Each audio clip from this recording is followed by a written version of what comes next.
What's up, guys? This is the McDuck over here, second to none custom, and I'm giving you a preview, guys, on the fender. I'm not gonna fully go over it the whole time, we're just doing body work and stuff like that, but I'll go half of what I'm doing with you guys, playing to you guys, from the get, so that way I could do it when y'all decide to try at home if y'all want to, you know what I mean? So what I done already, this lip right here, you want to save it. This is your stock EG fender. The flat side, you want to save it. So what I done then, I run 2 pieces of tape, regular masking tape, which equivalents to an inch exactly.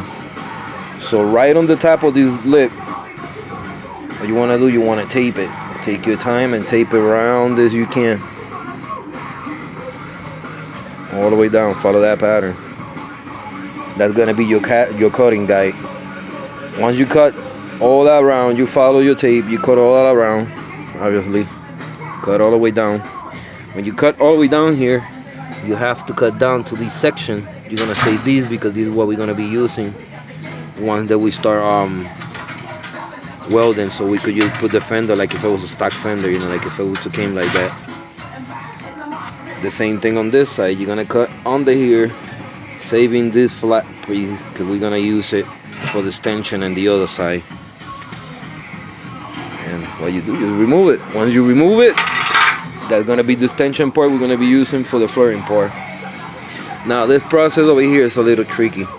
You're probably wondering why there are these lines, but I'm just gonna show you real quick. All right, so we're back, fellas. What I done, I threw on the fender real quick on so you guys see. This is how I used to line up before. This is the part that we cut off, obviously. So the reason that I want to explain to you guys with the fender on is, in order to make this work over here, this is going to be standard over here. It's going to be run over about 2.5 to 3 inches at the most. This is the flaring part, so it looks stock and it's got that original look to it. But you can't just extend it, you know what I mean? So this is what I mean by that. When I put my metal pieces, my extensions, if I put a piece of metal over here, let's say I put 2 inches of a piece of metal right here, right now, right? When I weld that to this piece here and then to the fender back, everything is going to be all welded, even each single groove of the lines. What happened is, once you weld this straight down, instead of widening it, it's gonna make it lower. So it's gonna make it not lined up with this. It's gonna make it a little crazy. The reason with the slices is because we gotta bend it up. That way they stand. We trying to stand it. We're not trying to lower it or make it any longer. So that way the part comes in with the slices. You gotta bend them to the degree you need it best. So that way start flaring out. Once they start flaring out, that's where you start doing your extensions. So this bad boy goes back over there again, and we could actually just start welding everything, do whatever little bit body work on it. Pretty much, and that's how it's gonna be. The bumper, once that stand is out, it's gonna be about this far out. Right now I'm stretching it. I probably got like 2 good inches. Yeah, see how wide that's starting to be? So I might not have to modify the bumper much at all. What I'll probably just do get the wrap bars, like I told ya, so I could just make the frame of it, do a little framing, so it just hold it there forever in place, and it bolts in, and it just be like a little cage for the bumper. So at this point, I'm not doing really much with the bumper. I'm just waiting until I get that fender welded and back together. The same thing with the other side, and then I'm gonna try to flare out the bumper like that as much as I can, as long as it lined up with my light, which I have to flare this out as well, so it's somewhat flush.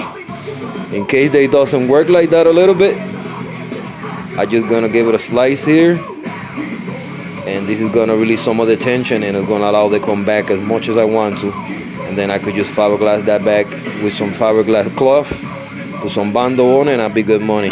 I'll make sure it's rigid. But for right now, the bumper, I can't do what I need to with the fender yet. Eventually, I'm gonna be trying to cut all these off, either from the front or the back. The holes, I haven't decided yet. I might just cut the whole section because it's gonna be a one-piece, completely solid fender bumper. Not like the blue one that I covered too, but you could see the stock design like this and stuff like that, you know. I'm kind of changing the design on this one too. So, see what the bumper look like in a couple days. Yeah, that's how we're looking, man. Thanks for watching. Stay tuned and make sure you watch the track, Bill, man. We're doing some crazy move. Peace.